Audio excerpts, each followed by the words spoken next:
మిత్రులందరికీ కూడా నమస్కారం.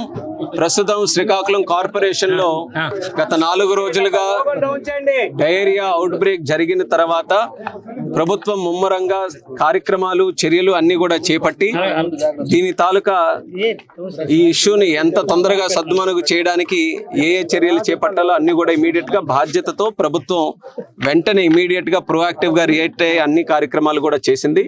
అందులోనే భాగంగా ఈ రోజు ప్రత్యేకంగా నేను కూడా దీని మీద వాస్తవ పరిస్థితులు తెలుసుకోవడానికి, అలాగే ఈ సందర్భంలోనే చనిపోయినటువంటి సురేష్ వాళ్ళ కుటుంబానికి పరామర్శించడానికి కూడా నేను ప్రత్యేకంగా రావడం జరిగింది. కుటుంబ సభ్యులతో కలిశాను, వాళ్ళ పిల్లలతో కూడా కలిసి భరోసా చంద్రబాబు నాయుడు గారి తరపున అలాగే కూటమి ప్రభుత్వం తరపున కూడా వాళ్ళకి ఇచ్చాం. ఖచ్చితంగా ఆ కుటుంబానికి ఆదుకొని వాళ్ళకి భవిష్యత్తులో ఇబ్బంది లేకుండా చూసుకోవడానికి మా వంతు సహకారం అన్ని కూడా అందిస్తాం. అలాగే ఈరోజు ఒక్కసారి మనం ఈ అవుట్ బ్రేక్ తాలూకా సిచ్యువేషన్ మనం చూసుకుంటే ప్రస్తుతానికి చాలా వరకు కూడా సద్దుమణుగయింది. ఇప్పటికీ మనకున్నటువంటి హాస్పిటల్స్ లో జెమ్స్ కానీ, కిమ్స్ కానీ, రిమ్స్ కానీ, GGH లో సుమారు 102 కేసెస్ ఇప్పటి వరకు కూడా ఉన్నాయి. ఓవరాల్ గా ఒక 124 కేసెస్ ఉంటే అందులో 22 వరకు కూడా మరి డిశ్చార్జ్ అవ్వడం కూడా అందులో జరిగింది. సో ప్రస్తుతానికి 102 కేసెస్, అందులో ముఖ్యంగా ఒక 4 వార్డుల్లో ఉన్నటువంటి ఏరియాలు, అంటే సుమారు 4800 మెంబర్స్ ఉండేటటువంటి ఈ 4 ఏరియాల్లోనే అత్యధికంగా ఈ యొక్క అవుట్ బ్రేక్ ని మనం చూస్తున్నాం. కార్పొరేషన్ లో ఉన్నటువంటి 50 వార్డుల్లో సుమారు మిగిలినటువంటి వార్డుల్లో ఈ యొక్క 4 రోజుల్లో 30 కేసెస్ వరకు వస్తే ఈ యొక్క 4 వార్డుల్లో ఓవరాల్ గా మనకి 120 కేసెస్ వరకు ఇందులో మనకు కనిపించాయి. అయితే ఈ 120 కేసెస్ కూడా అన్ని కూడా క్రిటికల్ గా ఉన్నటువంటి కేసెస్ కాదు. ఇందులో మనం జిల్లా కలెక్టర్ గారు స్వప్నిల్ గారికి కూడా మెచ్చుకోవాలి.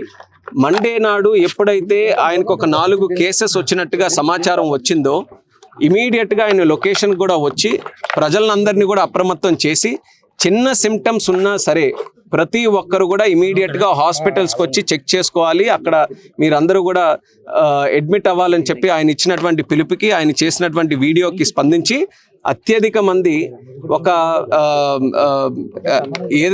ఇమీడియట్ గా ఏ ఇష్యూ లేకపోయినా సరే, లేకపోతే చిన్న సిమ్టమ్స్ ఉన్నా సరే వాళ్ళు కూడా వచ్చి హాస్పిటల్స్ లో కూడా జాయిన్ అవ్వడం జరిగింది. సో ప్రభుత్వం ఎంత బాధ్యతగా ఈ యొక్క ఇష్యూ మీద వ్యవహరిస్తుంది అనడానికి అదొక ఉదాహరణ.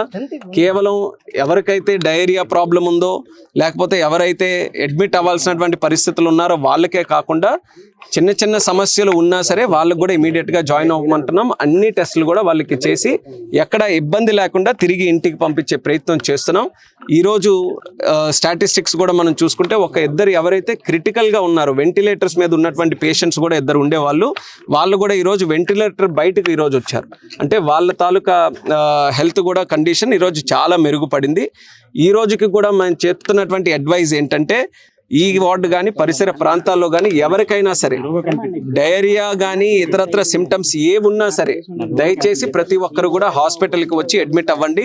ప్రభుత్వం మీకు అన్ని రకాలుగా మెడికల్ ఫెసిలిటీస్ అన్ని కూడా ఇప్పించి అన్ని టెస్టులు కూడా చేయించి మీకు ఏ ప్రాబ్లం లేని విధంగా చూసుకొని మీకు పంపించే బాధ్యత ప్రభుత్వం తీసుకుంటుందని మళ్ళీ ప్రజలకందరికీ కూడా తెలియజేస్తున్నాం. ఇక వాటర్ సమస్య అన్నటువంటి విధంగా ఏదైతే ఒక కారణం ఉందో దానికి సంబంధించి శాంపిల్స్ అన్ని కూడా తరోగా చెక్ చేస్తున్నాం. ఒకసారి జరిగినటువంటి శాంపిల్స్ లో కంటామినేషన్ అంత జరగలేదనేది వచ్చినా మళ్ళీ దాన్ని రీశాంపిల్స్ అన్ని కూడా తీసుకొని వివిధ ఏరియాల నుంచి కూడా తీసుకొని దాని మీద కూడా తరోగా టెస్టింగ్ అన్ని కూడా చేయిస్తున్నాం.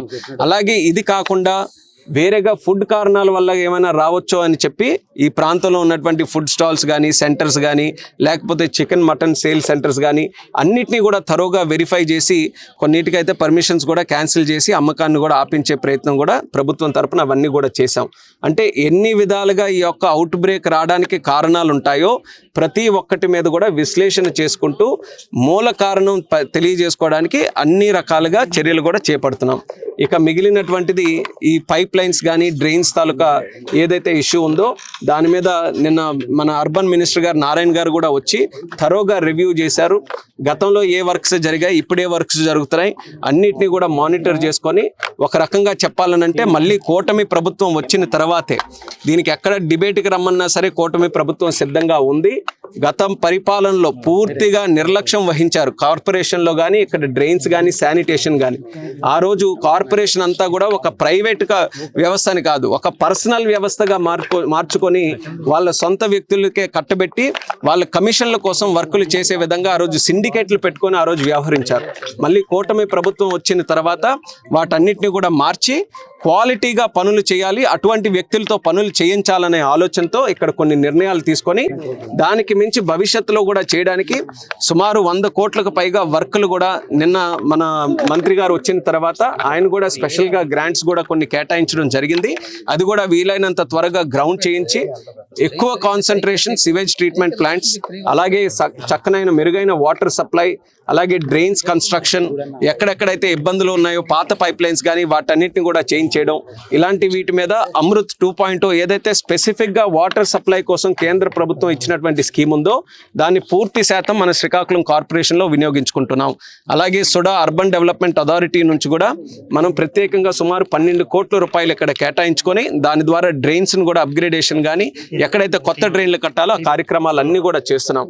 అంటే ఏ కోణం కూడా విడిచిపెట్టకుండా అవసరమైన దీనికంటే మరిన్ని జాగ్రత్తలన్నీ కూడా తీసుకొని ఒక పక్కన ఇక్కడ ఉన్నటువంటి పేషెంట్స్ కానీ లేకపోతే ఇందులో బారిన పడినటువంటి విక్టిమ్స్ కానీ వాళ్ళందరినీ కూడా చూసుకుంటూ మరొక పక్కన భవిష్యత్తులో కూడా ఇలాంటి సమస్యలు ఎప్పుడు కూడా కార్పొరేషన్లో రాకుండా చూసుకోవడానికి అన్ని ప్రయత్నాలు కూడా మేము చేస్తున్నాం.